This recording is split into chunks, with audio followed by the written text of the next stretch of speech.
Hello, hello, hello. My name is Edward Fox. Right now, I want to talk about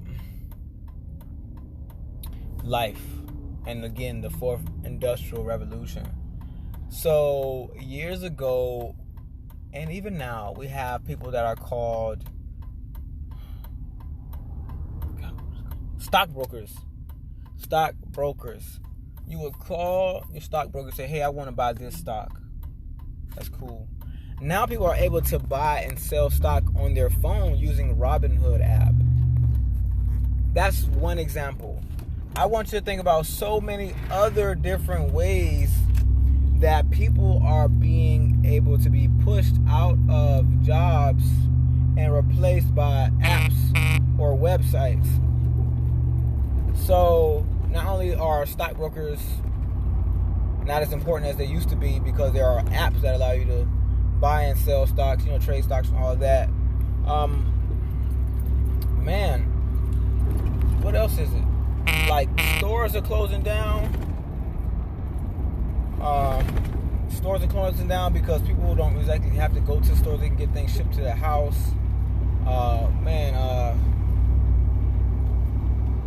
There's so many different ways that people are being phased out of how they used to live. But I want you to think about this. Maybe that's too early. Find ways to make yourself irreplaceable. Make yourself irreplaceable. Of course, people can get on the internet. They can use these apps and do all these different things. But someone has to create the things that people are using. Like, of course, I can tell somebody, hey, go into coding or learn how to do different things with the internet. I mean, it's cool for me to tell you that. But essentially, you want to become irreplaceable. Like, I studied marketing, I studied business, so I can come into anyone's business and transform it for it to be even better. And I'll be greatly rewarded for that monetarily. Like, I'll be paid handsomely for that. So,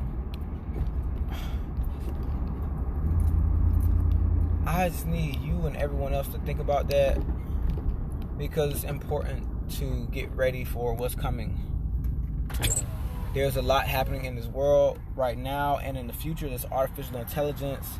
There's what we call the fourth industrial revolution, which is artificial intelligence, coding, and all these other different programs and tools that we use on a day-to-day basis.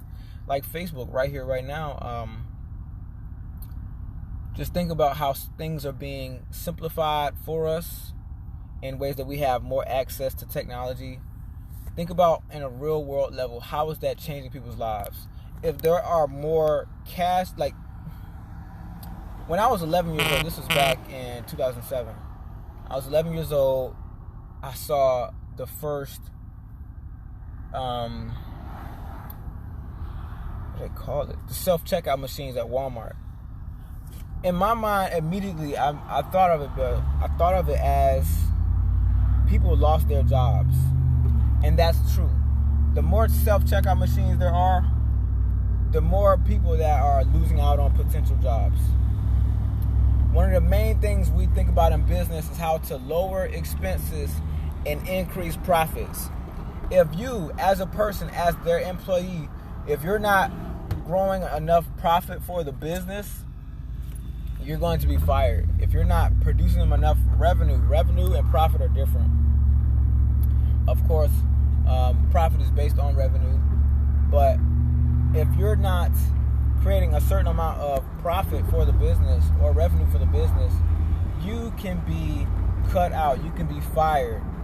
Learn skills, create value for yourself and others.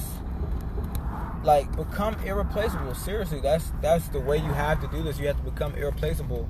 One thing you could do, you could get into farming, growing food, but that has its own struggles and things like that. I know for me, I don't have to know how to code. I have to be the mind that guides the technology. Because let's say this,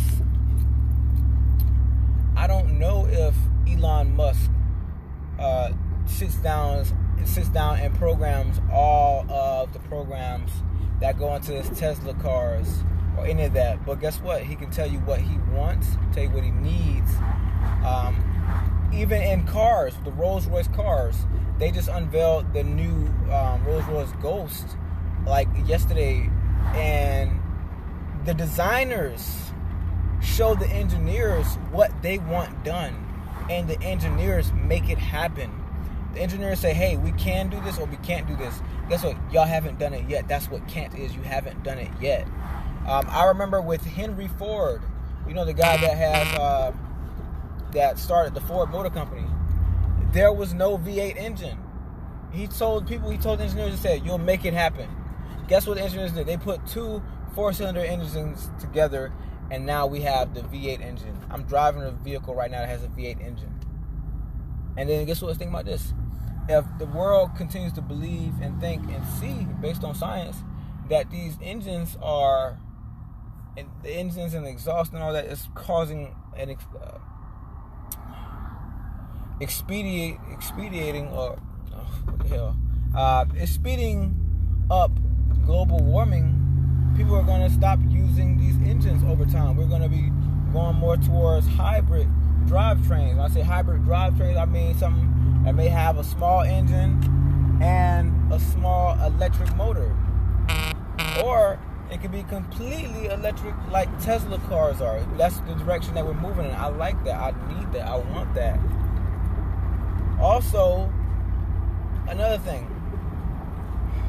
This might ruffle a few feathers, but eating meat, like farming and producing animals that people eat for meat, that actually causes more damage to the environment than ExxonMobil. There are statistics that show this. Eating meat, the world eating meat is more deadly to the environment than cars. But people would like to talk about cars, and we need electric motor trains, and I agree. I understand that. I do believe the world needs to be going in the direction of sustainable energy. Sustainable. Like the sun has been going up and coming down this whole time. Why aren't people for like the last 300 years been saying, hey, how can we get energy from the sun like plants do? Like that's not always a thing, you know. People aren't always talking about that. Once my dad even said, he said, but the sun goes down. How are you gonna get energy from the sun? And it doesn't always occur to people that, there are batteries that hold power. But the thing is, make yourself irreplaceable. Look at all the things that are happening in the market where people are being replaced. People are being replaced by apps, websites. I need you to secure yourself in your future. That's what I'm working on each and every day with this marketing stuff. Businesses, there will always be businesses. And there will always be people with businesses that want to make more money. And that's where I come in. So think about that. Think about how you could be useful. Like, hey, that's what we're working on. So thanks so much for watching. I'm glad you tuned in. I'll be talking to y'all again soon. Thank you so much. Bye-bye.